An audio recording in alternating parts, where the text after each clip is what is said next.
Благодарам. Колега Трпевски, треба да бидете конзистентни во она што го кажувате. Зборувавте за домакинско работење на оваа влада. Не се сложувам со тоа, не само јас, туку и сите граѓани, бидејќи го критикувавте задолжувањето на претходната влада, а сега се задолжувате со метеорска брзина, 1000 евра на минута, бидејќи моите колеги заборавија да ве прашаат, еве јас ќе ве прашам, каде е бројчаникот што го ветувавте на Триумфалната порта?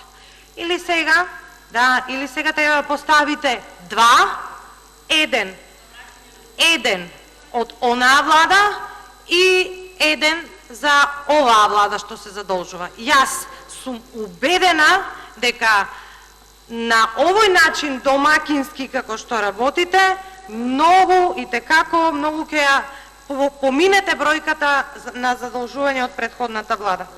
Исто така би се задржала на поентата за патиштата што ги спомнавте, сгрешените траси на автопатите. Јас не знам дали знаете каква е реакцијата на јавноста по однос на вашите искажувања дека трасите на сите автопати биле сгрешени. Да не е тажно, би било смешно. Јас, еве, доаѓам од Свети Никола и не знам кој ви го дава правото да го скратите правото на граѓаните да ги прекинете автопатиштата. Овој пат Миладиновци-Штип тврдите дека била сгрешена трасата.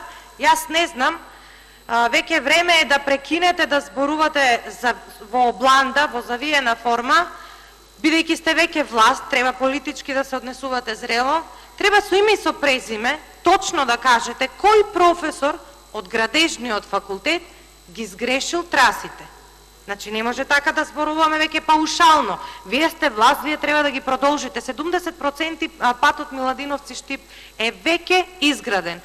Да тврдите дека кинезите не знаат да направат пат е смешно, колега Трпевски. Кинезите не знаеле да направат пат. Јас ова го дискутирав и на комисијата, дадов еден пример како кинезите, почитуван колега Трпевски, се познати градители.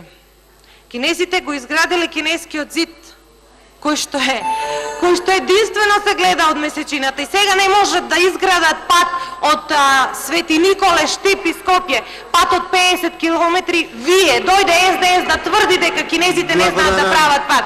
Па срамота! Ова е тешка небулоза што го зборуват. Благодарам.